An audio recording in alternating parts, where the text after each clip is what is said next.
Hi, I'm Matthew Catanzano, and this is the Catanzano Fiction Podcast. Normally we do, well, there is no normally. We read stories on here, mostly short stories, maybe a little longer, though we haven't run into any yet. I do plays on my other show. When the Cigarette Burns, I'm going to change the title and redo that anyway, so don't mess with that yet. And this is the first time we're going to be reading some poems. And I'd like to get guests on here. I've had a couple guests, but when we lack guests, I just do it myself. If you would like to be on the show, you like what you hear, you don't like what you hear, anything, call me at 206-427-4109 or email me at mcatanzano88@gmail.com, and I will respond to you as quickly as I can. This first poem is called The Past Equals the Present. Words emptied from us. Words emptied from us for what? Injuries glorious, our wounds, scabbed, clothes stripped, our bare naked gashes shown, for the delight of the consumer. All for dusty shelves, collections counted thrice a decade. Children's eyes water, but their hands are slapped away until they are old enough, if they are worthy enough, to count.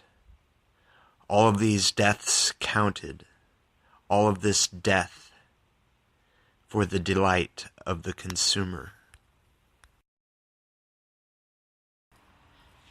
And this poem is called This, and it is inspired by Johnny Cash's version of the song titled Nobody.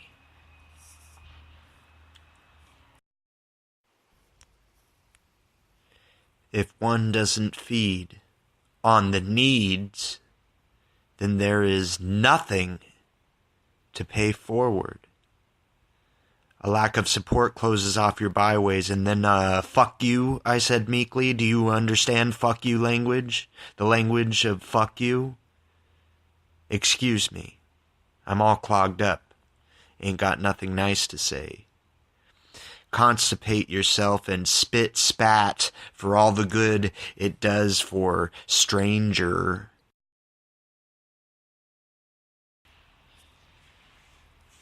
And this next one is called Punch and Run.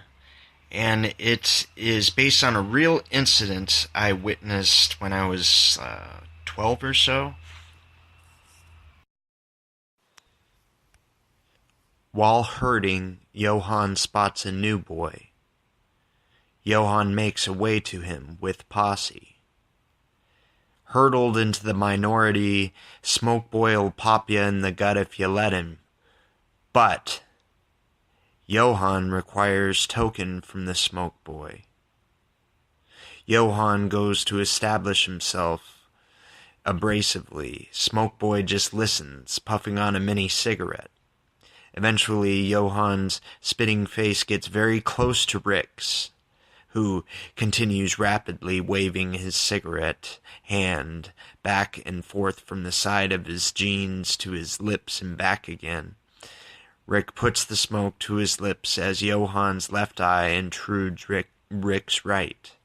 Rick simply flicks his cigarette fingers out toward Johann's straining, raging face in one small motion. Johann immediately flattens. Rick throws his butt to the side, ember exploding on the street pavement, unnoticed. Smoke boy looks on for a moment, and then runs very swiftly. Yeah,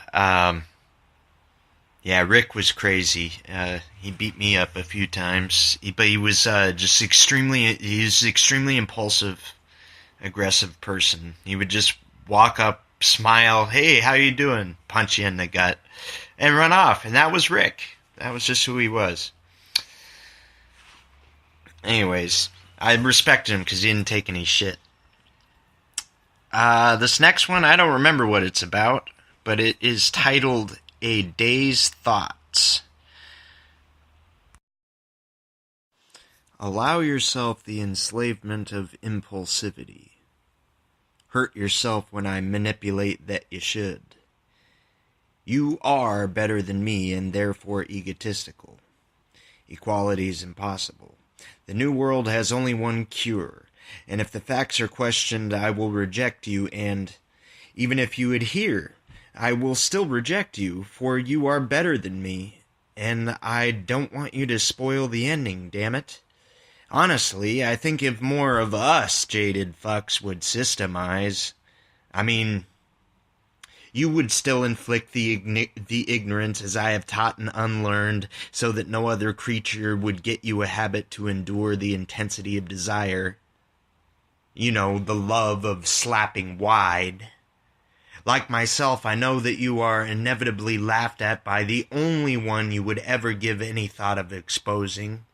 When you cut yourself open in front of her, she made and will make no attempt to mend you, for this was her plan, still is her pattern, and it's best not to numb yourself if possible.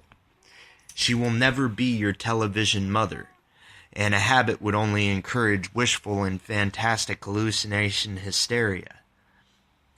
The two choices of lifestyle are very similar. Only one adds ever so slightly to our desperation and starvation of intimacy. What you will never hear come from my lips, and is only available for this limited time because the speaker is reading my brain, is that, consciously or not, deep down, no one wants to heal us. Even we don't want to heal us. And we're better off with systemized ignorance.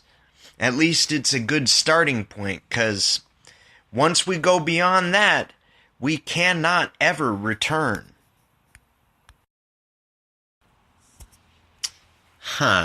Yeah, what the hell was I talking about? I'm not really sure. That's one thing I wanted to say. I should have said at the beginning is poetry is very different than fiction for me, the way I think about it. Poetry, to me, is like my head is a satellite, and I'm just it's partly me, but I'm also sort of receiving signals through the filter of me and then writing it down. Whereas a story, I really, it's like building a house. You know, you have this whole plan, and you have this specific thing that you're trying to, the specific story you're trying to tell, and all the stories that you need to tell that one. And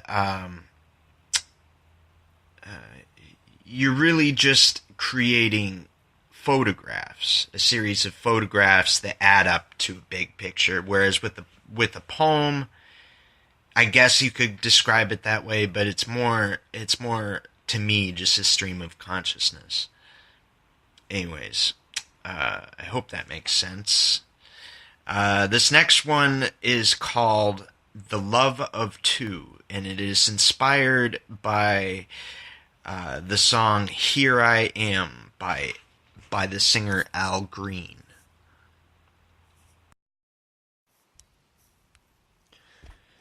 The love of two, it strings more people into their fields, where they live longer if playing absentee to their mate adrift in another field. The two, one holds up the other. The two, one holds up the other. Dependence, surrender, Please?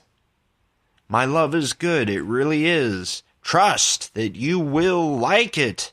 Ask anybody. I shit big. Trust that you will need me one day.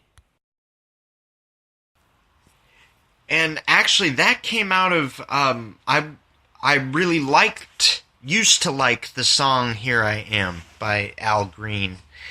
And I read the lyrics, and I thought, Al Green hasn't, or whoever wrote the song, might not have been him, whoever wrote this hasn't the slightest idea of what love is. But it's also, considered a great love song. It's kind of poetic, Anyways, this next one is untitled.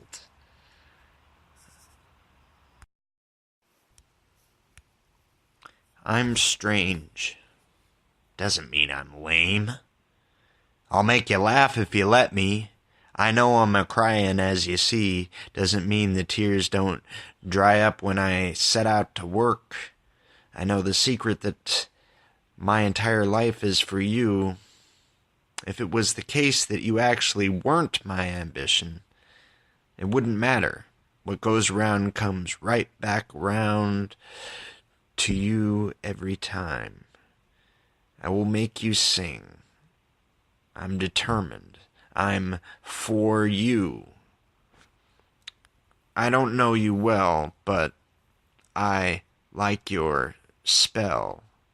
I'll treat you well. I ask you kindly, sit with me, please. When I think it through, yours spells the end. When I think it through, when I think of you, never separate. And that's a creepy little stream of consciousness I wrote about someone I still do love. I think I was not feeling very loving when I wrote that. I guess that wasn't the point. Anyways, this last one is called It's All Because of the Chemicals. Here it goes. Their eyes breach one another's. The only way that inspires her love song. But not at first, oh no, and who wants to bear the disconnection? Their eyes breach one another's, the only way that inspires her love song. But not on the in-betweens, oh no, and who can stand it? Their eyes breach one another's, they will forever pursue one another. Yeah. Now, that's probably one of my most solid love poems.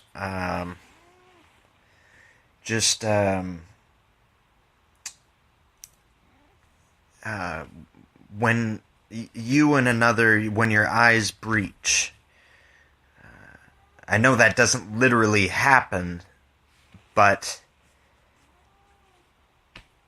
that's the best way I can describe it. You enter them, and they enter you. Anyways.